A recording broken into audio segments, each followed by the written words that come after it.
Hey guys, welcome back. We are incredibly excited today to have another guest on the podcast who is a world-renowned sports dietitian, leader in athlete nutrition, Red S, and hormonal health. So all the things we want to know a lot more about. Renee has an incredibly impressive resume, working with Olympic and Commonwealth Games athletes and supporting clients with science-backed strategies and years of industry knowledge. Not only impressive in her field, she is an awesome trail and ultra runner as well. We first heard about Renee at the Kendall Mountain Festival, which is where we love to go with everything to do with outdoors, trail running, the lakes. We came across you and your sports nutrition books. So it's actually a bit of a pinch me moment to get you on our podcast. So thank you for joining us today. Thank you so much. That's such a lovely, lovely introduction. I'm very happy to be here, and KMF is my favorite weekend of the entire year. So hopefully you guys are coming back this year because it's my hometown and it's just a lot of fun. Yeah, I Yeah. know. We absolutely loved it. And we did the 10K race there as well, which was really cool. It's such a great if anyone's not been or heard of it, Kendall Mountain Festival is a great Weekend. weekend. Yeah, so make sure you get yourselves there. But for anyone that maybe hasn't been and heard all about you and your books like we have, do you mind just giving a little bit of an introduction, I guess, in your words of what you do and how you got into this field? Yeah, I always struggle with this. Like, I don't know, how do you describe what I do? Like, I mean, I'm by trade, I'm a sports dietitian, but I guess my experience spans across 2.5 decades. So I've got quite a lot of experience in different areas. I did start off life in the clinical world, and I've been able to bring a lot of that obviously into the sports nutrition world. So day to day, my life is really, I mean, it's varied. So, like even just in this week, I've had my own clinic a couple of days. I've been up to work with Scottish Ballet. I've done some writing. I've been marking some dissertations for some MS students from UCL. So it's like a very, very varied week. And I've just been chatting to my editor because I've just written a chapter for another book. Not my book, a book for somebody else, but I've written the chapter on women's health, basically. So I guess, yeah, I came into nutrition very much as a clinical dietitian, and I honestly believe that was the path I would go down. And that was, I've always been very ambitious, and I've always been very interested in the human body and how it works. And I guess the more I did, the more I also became really interested in human behavior. And actually, when I first started out as a dietitian, I honestly thought I would end up working in like a very clinical specialism. So I thought I would end up doing something like working in liver disease or working with cystic fibrosis. And I had the opportunity to work in all these areas because that's what you end up doing when you're a dietitian. It's a bit like a junior doctor. You rotate around all these different specialities. But I actually ended up working in pediatrics and specifically in adolescent eating disorders. So that was like my final job in the NHS, which obviously you can imagine was quite tough. Um, but obviously that has really set me up to be able to help a lot of the athletes that I work with. So initially it was very much about performance nutrition, and that's still, I guess, my bread and butter. But obviously, athletes are humans, just like the rest of us, and they do end up with complex relationships with food and exercise as well. And I think, 15 years ago when I moved into sports nutrition, there was just no one working with these athletes. And then suddenly I was around and I was able to bridge that gap between like clinical knowledge and the sports knowledge that was really missing, and help a lot of these individuals basically understand why they were doing what they were doing and how to get them back on track and then get them back into their sport much more robust and resilient. And it's always wonderful when you hear back from an athlete a few years later, or you're still working with them. Like, I've got a lot of athletes I've been working with for like 5+ years, and I'm still seeing them become world champions. And it's very cool. Like, it's a really cool place to be. But that also meant that, I also wanted to make sure I was accessible to everybody. So back in 2017, I then opened up my own clinic. And I now work with anybody that wants advice, whether that's just for like event ready, like they've got an event they want to perform well at, and they just want some guidance around that, or whether that's every month they want to just learn a little bit more about themselves, or whether that is because they've got a complex relationship and they've realized that maybe they've developed some dysfunctional behaviors that's not actually supporting their performance, and they want some support. So like I said, it's really varied. It's not just every day I do the same thing.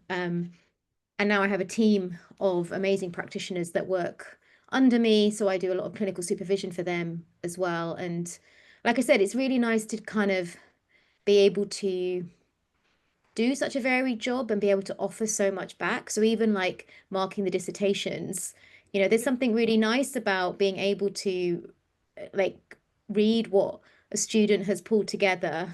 It's always weird when you see yourself being referenced, but it's quite nice to kind of go, okay, they read my stuff. That's cool. But it's really nice to kind of be able to kind of go, yeah, this is great. Like we're developing good students with good knowledge. And so yeah, I enjoy it. I enjoy that aspect of it as well. Wow, it's cry, isn't it? And do you feel? I know you said like there was a definite gap in the sports nutrition, I guess, area with, especially I know we've touched on it with females, and I guess with like eating disorders or fueling for sport. Do you feel like that's changing now? Like I think we hear a lot more about, for example, Red S and hormonal health and female health. But have you seen a shift in that since you entered and started working in that area? I think it is changing Mm, 100%. I do think there are more and more people showing interest and understanding that, a lot of the sports science studies that we've had to date have, mostly have been performed on trained white mm, males. So, and I think I've always been aware of that, and obviously always extrapolated data from both clinical studies and sports science studies, and that's how I've been able to help people. And I guess that's a big difference between someone who comes from just a pure sports science background, is they won't necessarily have ever even looked at clinical data. mm, Whereas I think having that knowledge across both definitely gives me that extra edge. I don't see that still enough. I definitely don't see enough sort of clinical practitioners moving into sport, and bridging that gap. I still very much see you've got a lot of sports scientists who are still working in the field of sport and have an understanding, oh, like this is REDS, or we need to be we need to understand how the menstrual cycle might influence how somebody is feeling. But because they don't have that clinical background, they don't always know how to apply and provide mm, practical information. And I think that's something that is still missing. mhm. And yeah, I think there's a lot more work that needs to be done from that perspective. But yeah, I do think there's definitely more awareness, as we know, Mm, and we're having this conversation because there's more awareness, right? So yeah, which is great. And I think mm. awareness is always the first step to change. So I think that's good. Yeah, yeah, absolutely. And we're like focusing ourselves on females and female athletes, and it's probably a very like broad question, but is there one specific area in like the nutrition fueling for performance, like as a female athlete, that you think you see a lot of, or that's the most common, or I guess maybe the three most common mistakes for female athletes in sports that you could talk a little bit more about? Yeah, I mean, I think I tell you the biggest problem still is women not appreciating just how much they need from a fueling point of view, and then still massively under fueling, particularly carbohydrates. Like Mm, they are still, well, they were the same problems 15 years ago. They're the same problems I'm still seeing now. And I think society has a lot to do with that. I was just talking to my editor, and we were just discussing that, you know, we were actually talking about perimenopausal women and how, um, it's really normal when you go through the perimenopause to change in shape. And mm, that doesn't mean like this dramatic change, like suddenly you're going to develop, you know, uh, a beer belly or anything like that, but it's really common to get a little bit thicker around the waist, and it's very disconcerting as a some like myself as an older woman who has always been athletic, and actually it's like, oh, but I've not changed anything, and then this is happening. And it's there's only so much lifestyle you can change, and ultimately you have to accept that this is biology and this is going to happen. But I think the problem is that because women are so vulnerable, and particularly at this stage of life women are vulnerable, there are lots of people who basically just want to profit from that vulnerability. And so there's all this like, oh, do this and do that and do intermittent fasting and like lift 60,000 billion weights and whatever it might be. And it's just it fuels it, it just creates sort of lots of problems. And so I think women are quite vulnerable from that perspective. And so yeah, I do worry about kind of that side of it. But yeah, I definitely think, carbohydrates are still a big fear food, and I wish they weren't, because carbohydrates are so important. I've got a lot of pro athletes that I work with, female athletes, and at the moment one of them is sending me a food diary, and it's like really fascinating, and I'm looking at it going, okay, so you've eaten a load of protein because protein is safe, but where's the carbs? And and the response might be, oh well, I just didn't do much training today. And I was like, but you did train. There is this real kind of disparity, like this real kind of misunderstanding that you only need to eat carbohydrate if you somehow do a track session, and yet you don't need it if you just go for a walk. Do you see, it's really problematic from my point of view, and it's the cause of why so many people are ending up struggling with, things like red S or things like hypothalamic amenorrhea, and not realizing the kind of long-term implications of that, like how that can affect them later into their 30s, 40s, 50s, and so on. Yeah. And for anyone, I mean, I think sometimes a lot of people think they're eating enough. Like, and you're saying, oh, people aren't eating enough. And I mean, me and Em have done this before. We've tracked our food, not to see like if we're like not to try and diet, but to see if we're eating enough, especially when we've done like Ironmans or marathons and things like that. And we've actually upped the amount of carbohydrates we've taken. But for anyone that thinks is wondering now whether they're one of those people who are under fueling, is there other signs and symptoms that maybe start to show ahead early or later on that you can kind of track and be like, oh, maybe that is me, and maybe I do need to up my carbohydrate intake? Yeah, I mean, I think a lot of people wait till it is too late, like you said. Most women will kind of, I think now most women will know that if their menstrual cycle changes in some way, oh, okay, that's a warning sign. Whereas even 5 years ago, I still had female athletes coming into clinic saying, oh, but it's okay for me not to have a menstrual cycle because I've been told it's fine because I'm active. And it's like, I think we're starting to definitely see a shift in that. I'm not saying it's gone completely, but it's definitely a shift in understanding that, yeah, okay, just because you're active, yeah, your menstrual cycle might change, but that's not okay. We need to understand why that's happening. But actually, even before that, you might start to notice little things like just feeling quite tired day to day, like generally feeling a little bit more tired. Maybe even noticing you're fixating on food a bit more. Your mind is kind of thinking about food more. That's a very common sign. Like our brain is going to go where what our brain needs. So if we're thinking about food constantly, it's probably because you're hungry, right? It's not because you're satisfied. You think about how you feel before lunch, you're probably thinking, right, and as you get closer, you're like, I really want that sandwich, or I'm really going to have that salad, or whatever it is. And then you eat and you're like, oh yeah, I'm good now. Like you don't, then you can be productive again. Like it's kind of quite a common,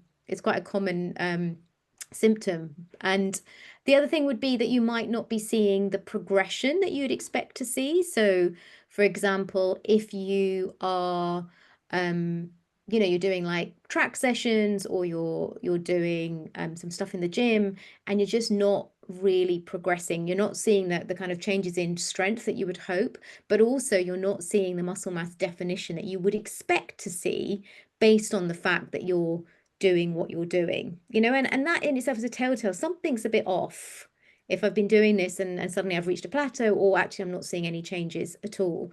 I think one of the kind of classic signs I do see is women talk about almost being a little bit, what's the word, the right word to use? I guess the word that they use to me is I feel fluffy, which is like there's just not that, there's not that kind of definition. And they see that as a problem. I see that as, okay, there's a reason this is happening. Either you're breaking down muscle mass, and so the reason why you're feeling fluffy is because the inflammation is there and you get collecting a lot of fluid, or fundamentally, you're just not providing your body with enough nutrition, so it can't do what you want it to do.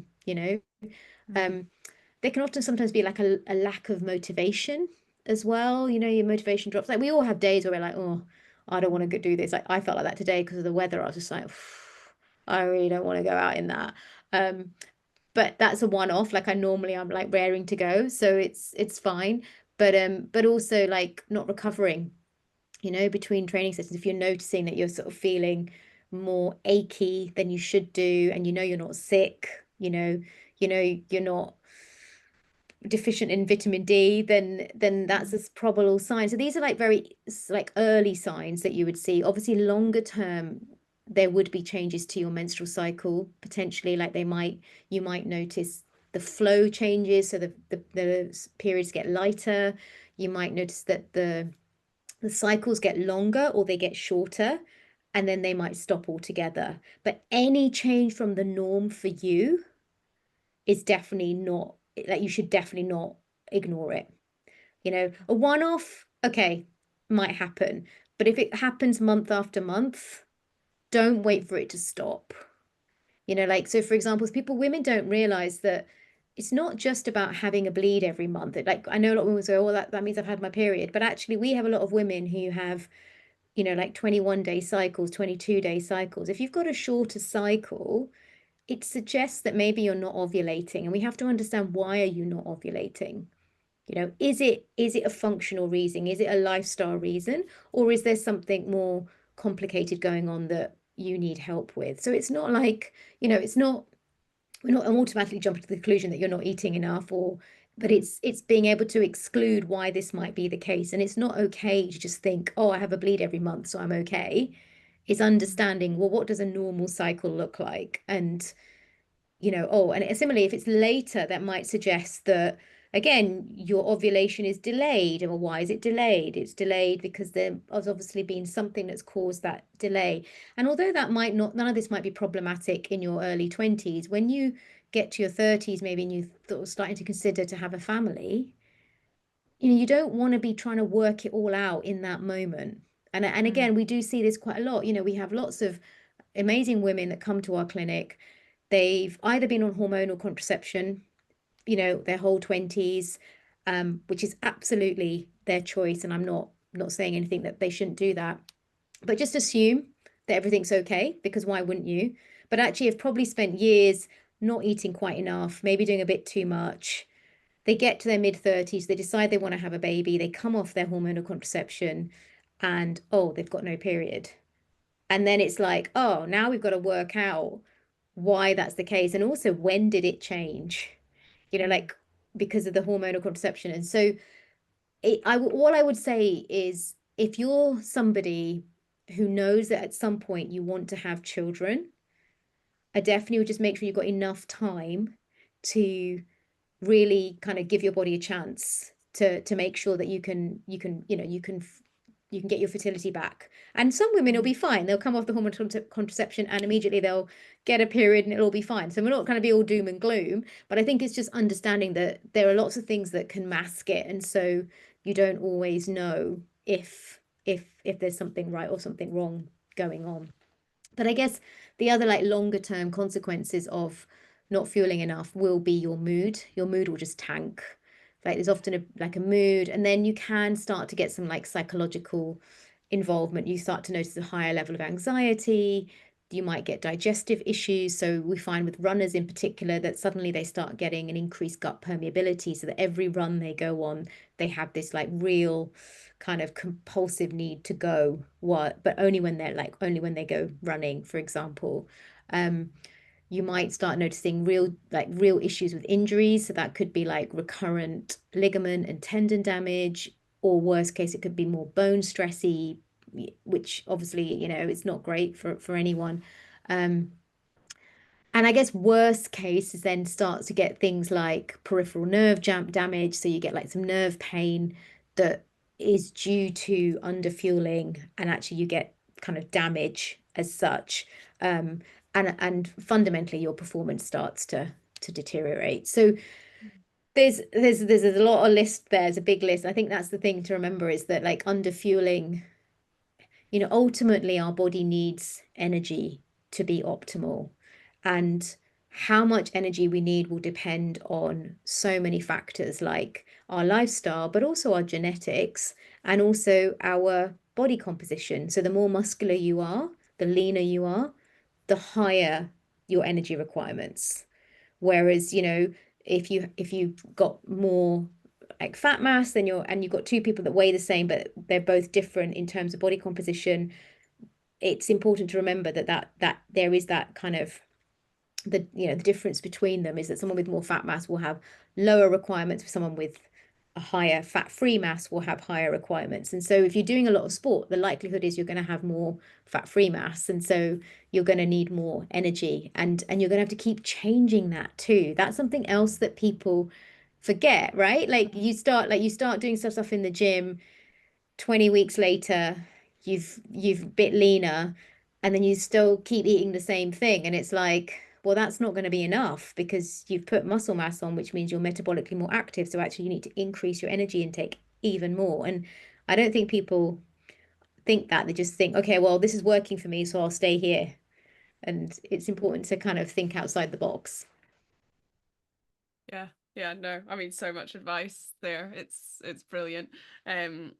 I think a lot of people will take stuff away from that. But we also wanted to touch on, whilst we're on the fueling, like you mentioned intermittent fasting, and then I think females also think about fasting, and often people skip breakfast. So maybe we could go down that line a little bit, and yeah, what your thoughts are on breakfast and fasting and all that sort of thing. And I think, I mean, you know, this is not my opinion. This is, the research is out there. We know that actually breakfast is really important, right? Having a good balanced breakfast, we know, for example, actually keeps your blood sugars nice and stable, so you're less likely to reach for the biscuit barrel in the afternoon. We also know that it can help generally with appetite maintenance. So, you know, what I mean by that is that often people who eat breakfast, if you were to study them, their overall intake will be less than people that don't eat breakfast, because of the way that, again, the body works. Like the body likes to kind of always meet energy balance, but actually what we find is if you don't eat enough during the day and you start kind of to tail end your day from a nutrition point of view, what all usually happens is you're trying to get too much in, but also the body tends to think, well, I don't know when I'm going to be fed again, and there's a tendency to overconsume. So, you know, I don't know if you guys have noticed yourself, like if you have the odd day where, you know, you're really busy, you don't quite get enough, and then you just find yourself literally grazing all evening because your body's trying to make up for the fact you didn't feed it properly during the day. Now, it's okay if a one-off, but if you're doing that all the time, then, you know, you can get into kind of poor habits, I guess. So that's something else.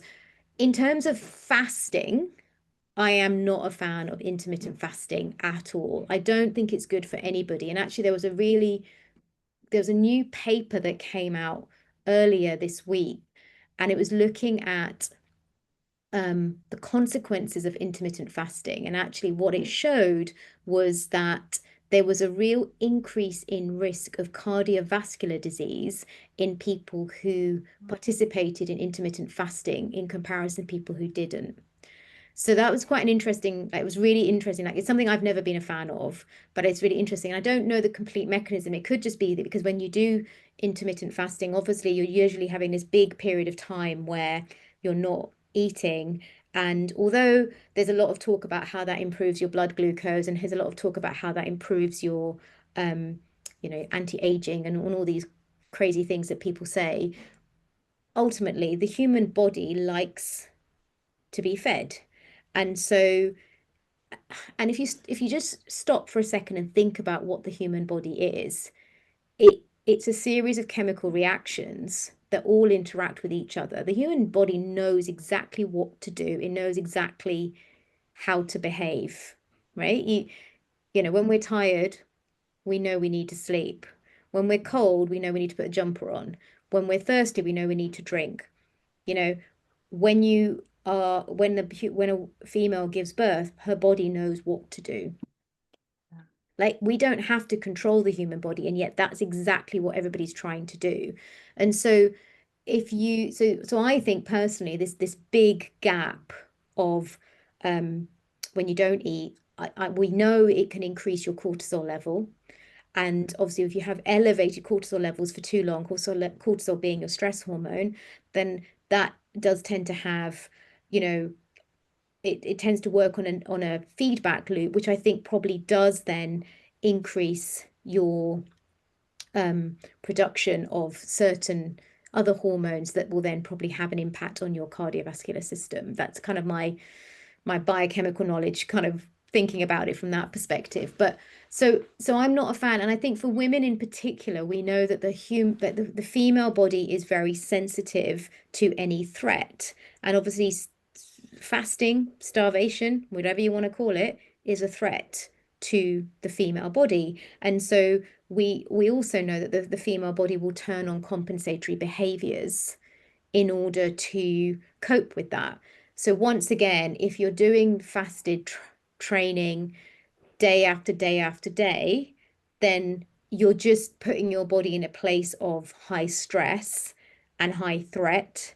And so the body will actually start to kind of down regulate to keep you safe. You know, it will turn on these compensatory behaviors to keep you safe and go into survival mode. So again, you won't notice the benefits that you think you're going to get from, you know, from doing the fasting in the first place. So it's the main reason I'm not a big fan, is that there's too many negative consequences on our body when we fast. And actually there's lots of positive reasons to have breakfast, because we know it also helps our performance. And we also know, but just looking at the studies on children, we know that they encourage breakfast for kids who go to school because it improves their concentration so much, right? So I think I don't really know why people want to avoid breakfast, but yeah, it's not something I would ever encourage anyone to do at all.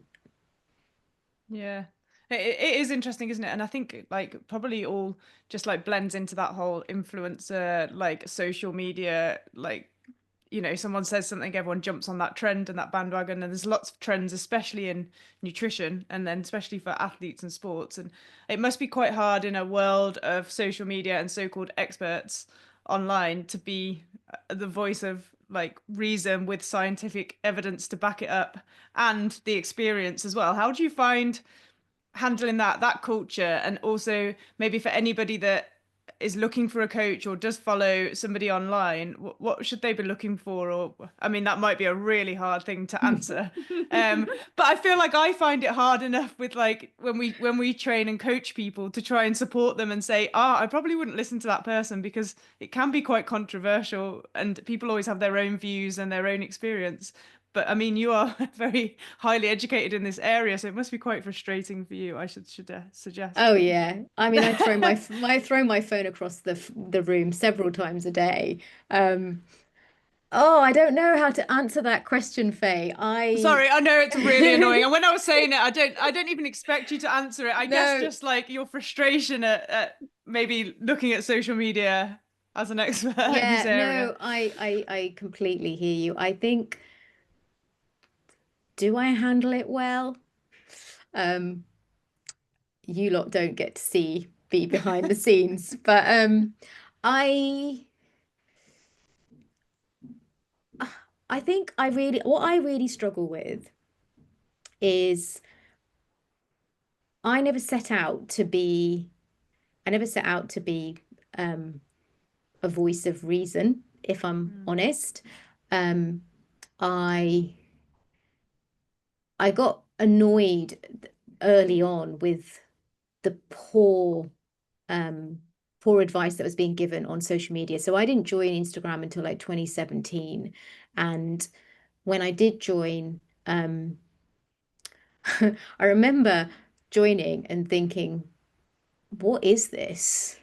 Like, where did all these people come from that are talking about all this nonsense? And I found myself getting like really, yeah, like really riled up because there were, this was the time of all the health bloggers and food bloggers, people like Deliciously Ella and Madeline Shaw and, Clean Living Alice. And I know we've all know that they've all kind of come full circle and like repented and said that they're sorry about the advice they put out there and so on and so on. But you can imagine it being in, a professional in this field looking at this poor advice.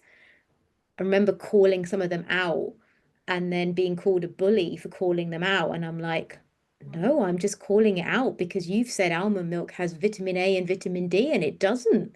Like, I can't let you put that out there. Like, it's not factual. How am I a bully? Like, it was really interesting. Um, so I'm not sure I have handled it particularly well. I often think I'm just quite boring, if I'm honest. Like I was thinking that the thinking that earlier today, I was like on social media thinking, oh God, I sound so boring. I look at all the exciting and interesting um ways in which people portray information, but it's just not me. So I guess like I've always just been very honest and I like to be authentic. And I guess in recent years, what I have done is I've tried to be, I've tried to advocate for people that are vulnerable because that's what I work in, day out. And I see the harm and I think that's the difference, right? When you're just sat there behind a computer or behind your phone, creating pretty pictures, putting a bit of content out, it's like, oh yeah, it's cool. People just love me because I look a certain way and I'm saying all this information. Whereas when I'm in clinic, sat opposite someone who's in floods of tears because they can't eat their birthday cake for the fifth year in the row, or they totally believe that grains are the devil food, or you know they are 20 years old and they've got a fracture of their hip because they've got osteoporosis from the poor advice they have taken from an online running coach. I can't sit there and be okay because I can't. Like it makes me, I get angry, I get sad, and I am, my partner would say, whenever we talk and I ask him like what how would you describe me, like what would be the thing you would say, and he said the thing I love about you the most and the thing that I think people don't always realize is just how loyal and dedicated you are to the people you work with and the people you love.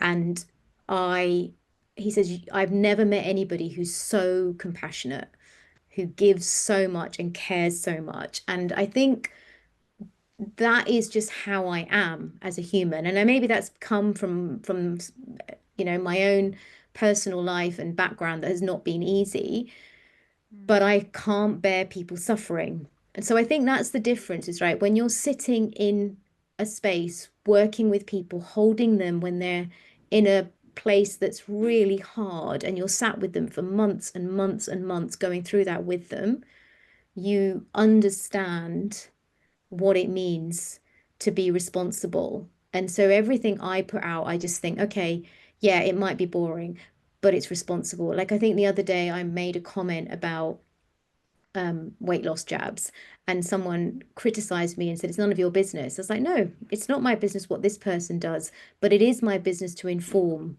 and educate people so they don't fall down this trap.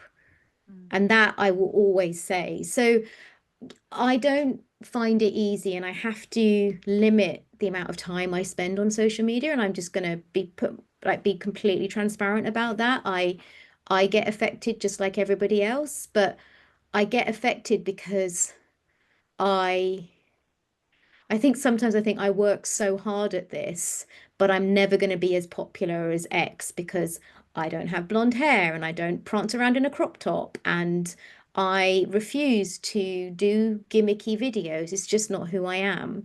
And I guess that's my choice.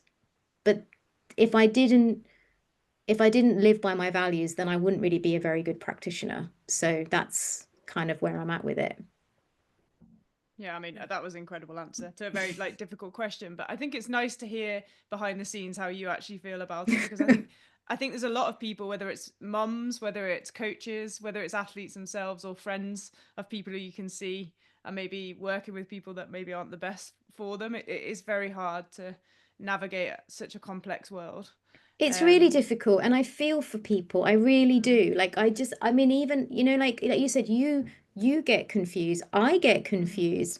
And I suppose the difference between, like, say, myself is that because I do come from a very obviously academic background. Obviously, I've been working in the field for a very long time, but obviously all the work I do has to be based on scientific evidence, and I've done 3 degrees, so I know how to critically appraise a paper, hence why I'm marking dissertations. Do you know what I mean? Like there's a wealth of knowledge and experience in what I do, and I guess because of that, when I read something and I think, oh, so interesting, like really good topic of conversation, creatine, right? Yeah. Everybody is talking about creatine. There was this position paper that came out earlier this year that said creatine is something that all women need to consider because we are seeing links between creatine and performance, creatine and bone health, creatine and muscle mass, creatine and cognitive function, creatine and menstrual function. Like there was all this stuff.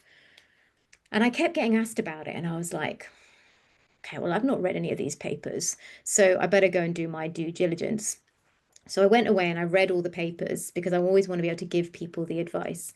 And, the papers fundamentally, so that if we talk about them, like try and maybe talk about them individually, the papers that were talking about creatine and performance, like nothing has changed. Creatine can be beneficial in certain sports, but it tends to be sports that are like multi-sprint sports, so football, rugby, netball, potentially. Potentially, maybe something like climbing, possibly just because of the repeated notion of what you're doing. But again, the jury's out on that because again, you've got to weigh up. If you take creatine, you're going to also probably hold on to a bit more fluid. And is that helpful? Is that not helpful? So, various things to think about. Creatine and muscle mass, particularly for older women. Like there's a lot of women in my age group who are taking creatine because they've been told by certain, even professional influencers, let's call them that, who have said, it's really good, it's going to help you with your muscle mass. Actually, if you go and read the paper, what the paper demonstrates, it's not the creatine, it's the resistance training that's the important bit. You do not need to go and spend huge amounts of money on creatine and taking a product like this. There's no evidence for it. If we look at creatine and cognitive function, again in that kind of perimenopausal women stage, there are some emerging studies that are showing that there might be a potential improvement, but we don't know doses and we still need a lot more evidence. So I guess you start to get what I mean. Like the problem is that you see these and you think, oh, I'm missing something. I need to go and do some work on that. And then when you go and actually read the studies, you're like, geez, they've created these headlines that's going to suck people in. And actually, I mean, if I wasn't in the job I'm in, I wouldn't go away and read a journal article. Why would I? Right? So we're trusting someone because they appear to be professional and they might even have the right title, but actually they're just picking up on a few headlines and again creating this need to sell something. And I guess that's one thing to be very conscious of is if someone is selling you something, and if they're going to profit from you, then you need to be really careful about that. If they're trying to sell you a program or a plan or something, you need to be really careful. I'm not saying it's always wrong, but you just need to be careful about that. If someone has got the professional title go away and look them up. How many people have they actually hands-on worked with? Because that's my biggest problem, is that there are a lot of there are a lot of kind of medics and nutritionists and physios who say they are these roles because they've done the qualifications, they've gone to university, they've got the title, but they've never actually worked in their speciality. You see this a lot with medics who do the degree, but they might do their foundation year, but then they never progress because actually they're very good at creating content, and they're very good at delivering theoretical information because they're clever, but they don't have that understanding of actually how a human behaves. Just because you have theory, it doesn't mean that it's going to be practical, right? That's a really important part of being a practitioner, is understanding human behavior and kind of going, yeah, that approach's not going to work with that person. Like it's really important. You think about the conversations you have with your clients, and it's like, okay, I need to think about how I'm going to get them to try and do that exercise, or how I'm going to get them to make that change, because I need to think of, they're very sensitive, or you need to be direct, or it's like working with people is such an important part of being a good practitioner. So it's not all about the theoretical knowledge you might have. Like anybody can go and read a paper, anybody can regurgitate theory, a textbook, but not everybody can work with a human. And I think that's the bit I would always go, is just go away and look at someone and make sure they're actually working with people. It's not all just online, because I think that's where it goes wrong. Yeah, fair. No, absolutely. I think it's really interesting. Yeah, my other question was going to be, Faye was speaking to me earlier about something she saw on your Instagram, social media. But I was like, what was I saying? No, it was to do with anxiety and the video. And it kind of like, it made me wonder a bit more. So I'm asking this in a personal, but hopefully other people listening will also get the benefit. But I was quite interested by what you're saying. So I was just wondering if you could talk about that a little bit. Of course, yeah. So I think, like, going back to being human, like, again, the human body, as we said earlier, it doesn't need to be controlled. It knows what it's doing. But also the human body is really hardwired to pick up on threat, to monitor, and it definitely has a bias towards negative thinking that I'm afraid we can do nothing about. So we just have to get that, right? Like, when let's make this more fun than just something about like doing exams or something. But like when you're going on a first date and you got that anxiety, are they going to like me? They're not going to like me. Like the reality is you have no idea, but the brain will have a tendency to go, yeah, they're just not going to like you, because the brain is just kind of wants this definitive answer, and it's always negative. But you just got to remember that. You just got to go, actually, that's just my brain playing tricks with me, right? It's not. So it's important to realize that the human body is very, very clever. And what a lot of people don't appreciate is that we all have like a place where our body works best for us. So we all have this is probably decided, it's our blueprint, it's decided when we're in vitro, what our body statistics is going to be to a certain degree. And yes, we can influence through nutrition and exercise to a certain degree, but actually, if we are meant to be 5'8" and more of a mesomorph type build, so we put on lots of muscle mass, we probably can't change that. Or if we're only going to be 5'2" like myself, sadly, you definitely can't change that. That's just set in stone, right? That's just how it is. Similarly, I could dye my hair, but fundamentally, I'm always going to be dark haired. Yeah. So there's certain things you just can't, that is just how we are. And so it's the same thing. Like if the human body knows, it's constantly monitoring, it's working out what it needs. So if we don't give it quite enough of something one day, it will release it from somewhere else to try and always create this homeostatic. That's what homeostatic control is, right?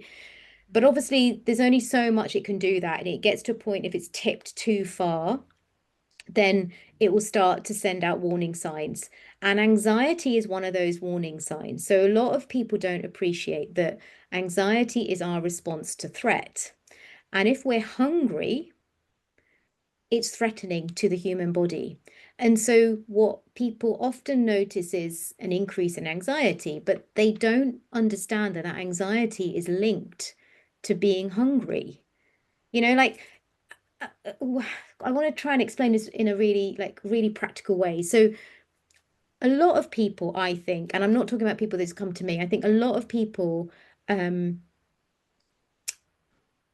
nowadays work on, okay, I know that they almost preconceive what they're going to do that the following day. I'm going to eat this for breakfast, I'm going to have this for lunch, and I'm going to have this for dinner, and that's just how it is.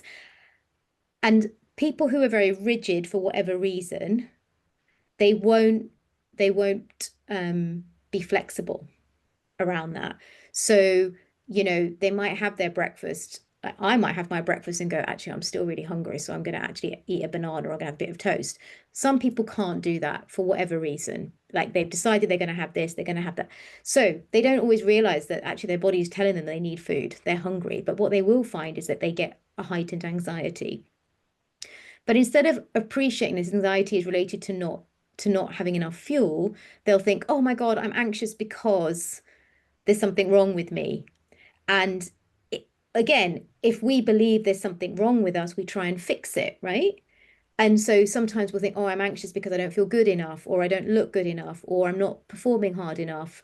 You know, I need to work harder. And so we go and we almost kind of end up engaging in more dysfunctional behaviors to just not feel that anxiety. But the problem is it just fuels more anxiety, because the more we deplete ourselves, the more the anxiety gets, you know, kind of driven upwards. And people just don't see that. And yet, you know, obviously I've worked in very complex eating disorders, you know, during my career. And one of the things that you do notice quite obviously is that when particularly somebody who's been with a restrictive eating disorder, they can be really, really anxious, and you can be sitting with them and they can be fueled, yeah, they can be eating, and then you notice a complete change in their mood and their attitude as soon as they've had a little bit of energy, even at a very low weight, because that body has received some energy. It's kind of accepted this energy is here. It might not be enough for the overall day, but it's enough for this moment. And you notice a complete calm. And that's almost the time you want to start having conversations about, you know, I think something that a lot of therapists can learn is the time to do psychology is probably after a client has had, after a patient has actually had some food, because they're going to be more engaged. They're going to be more calm. They're going to be more calm. But I just, yeah, I think it was something that came up. I was doing an event, I was doing a webinar series for Runner's World, and it was something that came up with that. And actually, when they posted it, so many people messaged me on Instagram afterwards saying, oh my God, this was exactly my experience. Thank you so much for saying this. Like, this is exactly what I noticed. And to a certain degree, we all get it. You don't have to be restrictive. We all get it. You notice, but when you're getting to that point where your blood sugar has really dropped and you just can't think straight, right? And you do notice you're getting a bit like, oh, something's not right. And that's what we're talking about, but it just becomes, it's a prolonged issue because somebody's been restrictive for so long. Yeah, I thought it was really interesting. It is interesting, isn't it? And I think it's almost like people think of hunger or restrictive eating, but not in all these different ways. That yeah, different, I guess, would you call them behavioral, that come out that you think, like, I would never have thought anxiety was tied to like potentially under eating. And I think it is interesting that the human body is so, yeah, it's incredible. Like you said, it knows what it needs when it needs it, and it comes out with these signs and symptoms. So hopefully you listen to them. But I think we've got quite good at suppressing them, or moving them onto something else in such a fast-paced world, haven't we? Totally. And I think the other thing is that we're more likely to look at external cues than our internal cues. And I think that's really problematic. You know, because we've got so much information coming at us. We've got so much sport tech. we've got apps, I mean, it's it's ridiculous how much. And I'm not saying technology is bad. I don't want to sound like I'm a prehistoric dinosaur, but I do think there's a limit to how much our brain can cope with. And so um it's just it honestly, the biggest gift I can ever give anyone is learning to listen, learning to go inwards and understand what you need in that moment. And also, you know, yesterday I was working with a client and I came up with this slogan in the moment and I'm going to share it because I think it's a good slogan. And she said to me, she goes, you need a t-shirt with that on it. So anyway, you guys tell me what you think. And we were talking about recovery.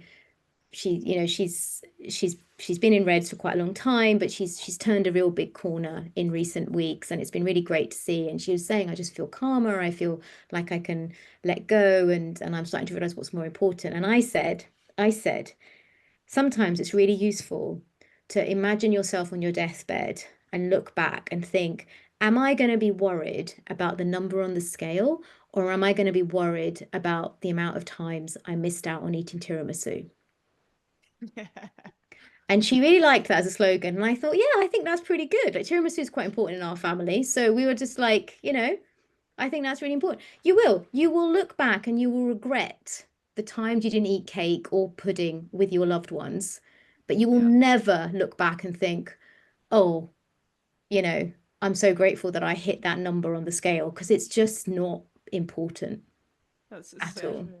It's like the Yeah. whole thing of like when people say enjoy the process and it's not just standing on the podium. Like you need to have those moments and Yeah. yeah, the scale. Yeah, it's so hard, isn't it? I mean, I feel like it's a really emotive subject, and there's a lot of Mm, people that are in that, especially females, and we've probably been surrounded by it a lot more like recently. yeah. That's kind of yeah made me. I don't know. I just feel like I've never really had a problem with eating. I quite like eating. I've never really used a scale. I never really stand on the scales, and I've always enjoyed being active and doing sport. And so I think the more we've worked with people and the more you've looked into it, the more yeah, I want to know more about it and why it's such a big issue. Can we move over to like the trail running a bit as well? Because I Mm, think we have been based in Scotland, moved around recently, but we do have a lot of friends that are all, like ultra runners, trail runners, a coach that's a huge trail runner, and food and fueling is massive in the trail running world, in the mountain biking world where I've got a background as well. And we've kind of moved into the high rocks and hybrid world recently, and we feel like the fueling in the trail runners and the mountains isn't as much in the gym scenario and the fitness events. Would you say, mm. Em? It's Yeah, like this kind of a we used to always say to people on the podcast like over the last year like do you fuel for high rocks and during the hours and most people would say oh no not really it's only an hour event. Well, we always have fueled and we fuel for everything we've done, and I don't know whether it's an ultra runner trail runner thing or whether it's now coming into more mainstream sports, but even from playing like netball and hockey I don't think we ever really fueled for those games except for maybe some oranges at half time and or you never took gels or anything. Someone might have jelly babies. It seems like yeah the trail running and the mountain sports are much more into fueling than the mainstream domestic sports. I don't know. Yeah, it's a good question. I think like even in my own running, I probably didn't really think about fueling till I signed up to my first marathon. Like, don't get me wrong, I did half marathons and I'd always take a gel halfway round because I thought that was now in hindsight, I'm like, probably wasn't quite enough, but it's fine. Um, and I think it was when I did sign up for my first marathon, I was like, okay, come on, we need to kind of really look at this. And that's also the same time, similar time to when I started doing my degree in applied sports nutrition. So I guess it was kind of like hand in hand. Um, and yeah, I think it's interesting because I think obviously because of trail running and especially ultra running, because you're out for so many hours, you know that there's no way that you can keep on going without some sort of fuel in the system. Whereas something like high rocks, I think what people don't appreciate is that it's so high intensity, you'll deplete your stores probably within 45 minutes, and actually taking on some fuel during that would really benefit you. And I think again, it goes back to this kind of people not quite understanding how fueling works in the sense of like, I have so many people who think, oh, if I eat a big plate of pasta before my run the next morning, then that's my glycogen stores full. And it's like, well, not quite, like, eh, you know, for glycogen stores to be full, you have to consume a lot of carbohydrate, and it normally takes 2 to 3 days for it to be really full. Hence why we do this carbohydrate loading, right, in running, because you reduce your training, you increase your carbohydrate with the whole idea that you fill your glycogen stores so that for race day you've got full glycogen stores. But also, I think the problem is that people have gone, oh yeah, when you've got full glycogen stores, it's enough energy for about 90 minutes, and that's just been thrown around. Well, again, it's not quite so true. Like, you've got enough stores in your glycogen for 90 minutes at a moderate intensity. But if you go harder, you're going to deplete that store. Just like a car, if you go faster, you deplete the petrol quicker. It's exactly the same kind of fundamentals. It's the same sort of process. So actually, I'm always like getting people to think about, if you're doing a shorter, sharper session, you still need to fuel just as well. And I think also there's a real, and I don't know if you've seen this, there's a real kind of misunderstanding that if you do gym work, you don't need carbs, you just need protein. Because in the gym, your heart rate doesn't go up. And I'm like, seriously? Like, think about what you do in the gym, and what you're trying to do in the gym. Like, you're trying to develop these really strong neurological pathways. You're trying to create force. You're trying to create strength. You're trying to create hypertrophy. Like, there's a lot going on. Just because your heart rate doesn't go up, it doesn't mean you're not using energy. In fact, you're probably using more muscular and cellular energy than you are when you're out running to a certain degree. And so actually your requirements are really high. And we see it again in climbing. People don't realize that when you're climbing, actually, if you have two athletes the same weight, they would use the same amount of energy and glucose per minute if they were running at a moderate intensity or climbing. But it's just different. It's different. It's like, I guess it's different mechanisms within the body, but we still need the energy. So yeah, I agree with you, Faye. I don't think people translate it over. And again, I think things like High Rocks, CrossFit, they haven't always come with healthy messaging, and I don't think that's anyone's fault. I'm just saying I just don't think they always come with healthy messaging, and people just don't realize just how much fuel they need to do those. And if you're doing High Rocks, I mean, we've had quite a few individuals who've done High Rocks when they all turn up with broken foot, broken feet. And I'm like, okay, well, that's because it's really high intensity and there's a lot of like repetitive action, and you've probably not rested enough, to be fair. So yeah, I think we can learn a lot from the trail running scene. And I think also the trail running scene has made a lot of mistakes. There was a lot of kind of 5-6 years ago, there was a lot of focus on like fat adaptation and not eating carbs. And actually we know now that's just not very helpful for anyone. And actually, if you want to perform, you need to eat carbs, and that's just the way it is. And we're now talking about moving up to 120 grams of carbs per hour, not even 90. It's like there's a lot of movement. I'm not saying all of it's correct, but there's a lot of movement. And I think yeah, we can definitely learn a lot from that space. And I do think trail running is becoming more and more professionalized as well. So I think, the athletes who are in it are very committed to doing well and very committed to being good role models as well, in most cases. Not always, but in most cases. Yeah, absolutely. No, I think it's so true. Do you have any more things you want to fit in, Faye? I know we Before could. we go. Yeah, I know we could speak for I know, I'm hours like, and hours. I'm Sarah, like, we need an hour. How is that even possible? Do you want to sneak any? I mean, I was going to. This is probably just opening a can of worms, though. I don't know if we can do a condensed answer, but I was going to ask about. I know there's, like, I guess, a place for calorie counting and tracking, and I was just wondering what your advice would be for people. We see a lot of people now that do, like, use MyFitnessPal and keep track of what they're eating, like, all the time. I know personally I've done it for a very short period when I was training for a marathon and realized I was under eating, so I found it very beneficial for that. But otherwise, like, we don't track our food. I was just wondering, I know that's a really big question, but if you... No, I think it's a really important question to address, if I'm honest. And is there really any time where I would encourage calorie counting or tracking? The answer to the question is no. I don't agree with calorie counting at all. I'll be honest. I think calories are confusing in the sense of if we think about what a calorie is a unit of energy. Yeah. And that's where it's come from, is it's like, oh, if we burn this food down, we get this much energy from this food. And so that's what the calorie value of this food is. That's where it's come from. But humans are not calorimeters.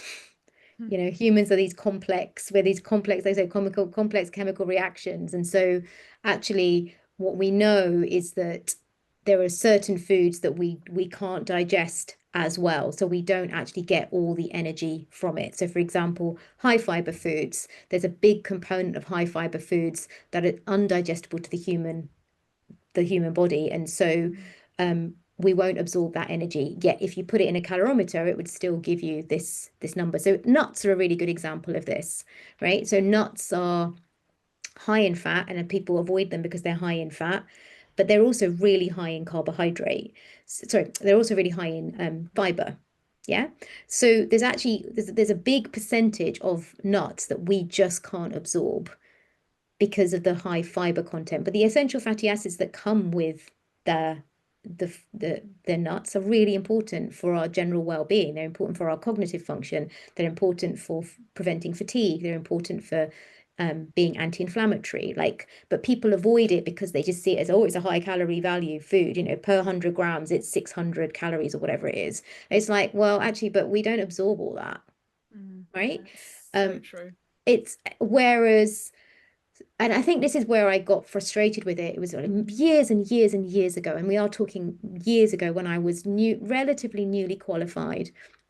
I ran a group for women who were trying to lose weight, and they'd all been part of either Weight Watchers or Slimming World or something. And it was at that point I was like, these women have been given these numbers of calories, but they've not been given any information on how to eat properly for what they're doing. And so, you know, a lot of them would use things like Diet Coke because it's 0 calories and it's 0 points. And it's so they, you know, like, and they would do that to save up their numbers or whatever it was at the time to then go and eat, I don't know, pasta or pizza with their husband or whatever it was. And I was just like, but then they're just creating such problems for themselves metabolically because you haven't eaten all day. You then go and have your pizza meal. That messes up your metabolism. It messes up your insulin kind of, production. So the next morning you're starving, then you overeat because do you see what I mean? Like, or you end up in this like restrict binge cycle because you're constantly trying to restrict yourself to these numbers. And instead, what we should really be doing is educating people on the nutrient value of food and actually how the nutrient density of food is so much more important. Like, you know, like Faye, you said it yourself, like you've never had an issue with food, but you've always been active, but you've probably always made generally good choices around your training. And so you've never probably had a problem with your weight, full stop. You've probably always been how you are. Like I have been the same size since I was about 20, and I'm going to be 50 in January. And people say, oh, it's because you run so much. It's like, well, no, it's because I run, but I also eat really well. And I still eat biscuits, and I still eat, I have the occasional glass of wine, and I still eat chocolate every day. But the majority of the food choices I make are based on nutrient density. And, I want to make sure I'm getting good essential fatty acids. I want to make sure I'm getting good complex carbohydrates. I eat a lot of fruit and vegetables, but I also don't miss out on the things that I want to eat, because ultimately healthy eating is actually when you choose what you want to eat without any positive or negative association. Mm. I'm not eating because I'm celebrating. I'm eating because I want to eat the ice cream. Yeah. Yeah. Yeah. Or you don't deserve it because you've done a gym Totally. session. Yeah. And like I'm definitely not about I'm definitely not here for the whole earning, deserving talk. Like, it's just, excuse my language, it's just a load of bullshit. Mm. And all it does is create so much suffering for so many people, Yeah. where they get caught up in this like notion of, oh, I haven't done enough today, so can't eat, I can't eat dinner. I'm like, what's that about? Yeah. And I think the problem is there's so much scaremongering within the public, in the public health messaging. People are so fearful of becoming overweight because people automatically assume that if you're overweight, somehow you're lazy, or you're not, there's something wrong with you. And yet I would say, even if you're overweight, if you're engaging in health behaviors, you're moving your body 4 or 5 times a week, you're choosing generally good choices, then you're probably healthier than some of the people that come to me who've got a low BMI and are not eating very well, and, are actually might look societally like the ideal, but actually they've got no hormones. They've got, their bone health is completely ruined. So I think there's a real I have a real issue with what health means in this present time. I have a real issue with it because I think health is being skewed to an image, to a type of look and a type of eating, but actually none of that is actually very good for us. Yeah. Yeah, You and a know? female body image. I mean, we felt it more going into High Rocks, and I said the High Rocks CrossFit world, and everyone's in a sports bra and shorts and six packs, and we even speak to some of the elites, and they say they feel like under pressure to have the right body image Mm, over being healthy and putting eating for performance. I don't know. It's yeah, like yeah, it's a very totally. Yeah. complex. And I see that all the time, unfortunately. And Mm. it's funny, isn't it? Because what you look like is so boring.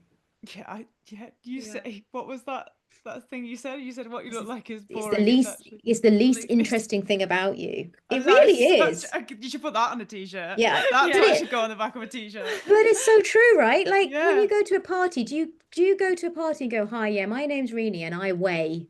Of course you don't. Yeah, I know. Well, it's that Like, whole thing of when you go on your first date, someone can look great and you're like, oh, they look great, but you sit down and have a conversation with them. If they're you're boring, like, you're like, they've got nothing about them, you're out of there, aren't you? exactly, like you can go out with a pretty boy, but if they've got nothing there, Yeah, you it's are not away. worth it. Like I think, I think that's it. Like it's so, I find it fascinating that people are so obsessed with what we look like. Mm. And yet, honestly, I don't, what does it tell you about someone? Like, it doesn't tell you anything really about them. It's just, it's just the home. I always think our body is just our home. It's the home of actually what's important, which is our Mm. personality and our behaviors and how we are and what we achieve. And, like, when I say achieve, like what our bodies can actually do is what I mean. I'm so grateful every single day. We were out, my partner and I we just literally had 2 days off the entire summer, and we went and did decided to go and to spend the time in the hills, and we did this beautiful, beautiful hike in the Langdale Valley, and it was so beautiful. We went up like Crinkle Crags, then over to Bowfell, and then we came back down into the Langdale Valley. It was just the best day. And we got to the top of Crinkle Crags, and I was just like, Oh my God, I feel so lucky that I have the privilege to do this, that my body is able to get up here. Because that was the thing about Langdale, is that it's one of those places that would be really difficult to go to if you know, if you are disabled, because it's very rocky, it's very bouldery, it's not something that's very easily accessible. Um, and I said to him, I was just like, I just feel so much privilege that we have the health and the bodies that let us get up here to see how beautiful this is. And we have the eyes that work to see how beautiful this is. And I will never, ever take that for granted, ever, because it's, to me, being able to be in these big hills is really what makes me me. It's what helps me to emotionally regulate, and it's what helps me to feel most connected with myself and also the people I love. And so I will never take that for granted. And if I put on a few kilos, but I can still get up there, so be it. Like, I'd much rather do that than try and drop a few kilos and then not have the strength and the energy to go up and see those views. I just really hope that resonates with people, is that there's so much more to life than what we look like, and there's so many opportunities that are available to us if we just stop thinking about, you know, being perfect to a certain degree, and also stop being influenced by social ideals that constantly change. Let's face it. Like, if you you know, if you keep on top of it, especially like when you've been around as long as I have, it's like, Jesus, I would have been so many different shapes and sizes by now. I would have had so many treatments to make my bum bigger and then back smaller again, and then, like, you just have to be you. Just own you. Yeah, 100%. It's like so true and such an important message, I think. Which does probably bring me on to Yeah, I my knew you were last gonna. question. I mean, maybe you've already answered it now, I but know. I'll still give you the opportunity to throw in another bit of advice. So the question is, what message or advice would you give to your younger self or the next generation of girls coming up? So I've got two beautiful daughters. They're 22 and 20. So this is the advice I do give them. So it's real advice, is that do not ever worry about making mistakes. And remember that, you know, we learn from our mistakes. And if something doesn't work out, there's always a solution. Yeah, yeah, yeah. That's really, really good. So We've not had that. No, No, we've not had that answer yet. So but you don't get anywhere without making mistakes. Otherwise, you don't no, do anything, do you? You've got to take a chance. And yeah. yeah, And I think that's it with, like, with my girls. I always say to that, they're all, you know, they'll sit there like everybody else does. Oh, but if I do this, what if? And I'm like, do you know what? How will you learn if you don't give it a go? And what's yeah, the worst that can happen? Okay, you might make a mistake, you might fail, but we'll learn from that. And also, there will be a solution.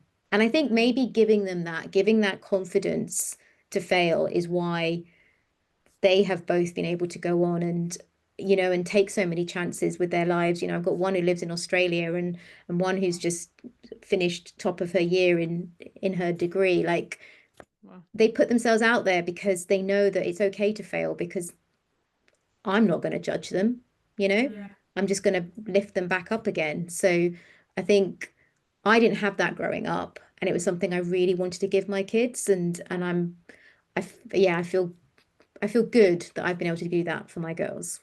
So hopefully I can yeah. do that for somebody else as well. I was gonna yeah, say, I don't think it's yeah. just your girls. I think like from like thank God you have come onto Instagram and you have embraced social media, because I think maybe people that are similar to you and experts in their field may shy away from social media because there's so much going on where people are, you know, doing the fancy reels and things and getting the attention. But I think we need more people like you to be out there amongst the chaos and the voices. Yeah. Yeah, so Thank you. we can also share your message far and wide, and hopefully today's episode has just started that. But you know, this is only a taster of everything you say, and we literally cannot cover everything. Otherwise, I think we'd keep talking for 3 hours, which is why Emma always stops me. Um, but if everyone wants to find out more, you've written, is it 6 books now? Yeah. You're obviously helping write a chapter in another book. You've got so much. So where can everyone find you, your books, and anything else if they want to, find out a bit more about Renee McGregor, and even just the trail running and the Lakeland 50, and we haven't even got onto that. I've got so many questions. I know. I can always come on again, it's not a problem.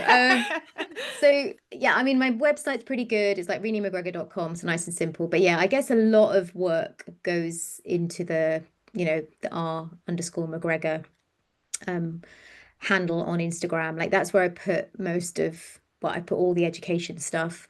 You get a little bit about my running on there, but not loads. I'm just not I like to keep my private life private. So but yeah, I will definitely talk about it. Obviously, when I do a big race, and I always want to talk about again what I've learned, what mistakes I've made, but also when it's gone well, because I think it's important to share all aspects of our lives, right? So so yeah, they're probably the two best channels to get me on. Perfect. And if no, go on, Em. I was going to say, if someone was looking for maybe help in nutrition and they were a bit stuck, or this is kind of rung alarm bells, is there somewhere that they can, are you taking on any clients, or are you fully booked, or is there a wait list or anything like that? Yeah, so like I said, we have, I have several really good practitioners that work under me. They're all trained by me, they're all supervised by me. So right now I'm not personally taking on any more clients because I'm at full capacity, but there is a waiting list. So as soon as I finish work with one person, I can bring somebody else in. However, we have capacity with the other practitioners, and to a certain degree you still get a part of me in that because I supervise. So yeah, I definitely say that if you're someone who feels that you want a little bit more help, then definitely reach out again through the website. Equally, like Faye mentioned the books, the last two books in particular I think are really helpful for a lot of people. So More Fuel You came out in 2022 and Fuel for Thought came out this year, and it's been really, really well received, with lots of people messaging me even now, like regularly, just saying this has changed my whole relationship with food. And I think that's what the book was about. So yeah, I mean, I would say it's always a good starting point. And if you still want to talk to me, then definitely drop us an email, and we'll see what we can do. Amazing. And before we go, have you got any races lined up that you're training for, or are we keeping that quiet? No, I mean, so I wasn't really planning on any races at the end of this year. However, I have, you'll laugh, but basically I've become I suppose quite an integral member of the fell running community up here. I've even just taken on a role within the FRA. I've never run a fell race in my life. So I'm running a fell race in November, my first ever fell race. I'm absolutely terrified because fell racing is very different to trail running. And it's taken me living up here for 2 years to build up to be able to actually do this. So, and to the point, I've actually got a friend who's a very good fell runner. And I said to her, I'll only do it if you run with me. So she's like, yeah, fine, no problem. So we entered this race. And then I found out today this race is a champs race. I was like, excuse me, we're not racing it. We're just going to run round it. So who knows what will happen on that day, but it is. You're going to get your like downhill skills going because you need to fly down those hills with no paths and basically survive till the bottom. Yeah, and the thing is, I'm pretty good at downhill running on like trails, like even technical trails. I'm really good, but things that have got no trails, just like a soggy grassy hillside, I am not good at all. Like my brain is going, what are you doing? Why are you doing this? So yeah, I need to find a way to switch that off and see what happens. So yeah, watch this space. Like that one will probably go on Instagram because it's quite monumentous, me doing a fell race. Who knows what will happen? No, brilliant. Yeah. Take the opportunity, take the chance. Yeah, there's always exactly. a solution. Yeah, exactly. The solution will probably be don't ever do one again, really. Yeah, but yeah. But it's fine. We'll give it a go and see what happens. Oh no, absolutely. Well, we will be looking out for that. But thank you so much for your time. We really appreciate it. I think people will have learned loads from this episode. So yeah, we can't thank you enough for coming on the show, and thank you very much. Well, thank you for having me. It's been really lovely chatting to you both. So yeah, you've made my Friday afternoon. So thank you. Cheers, Renee. Perfect.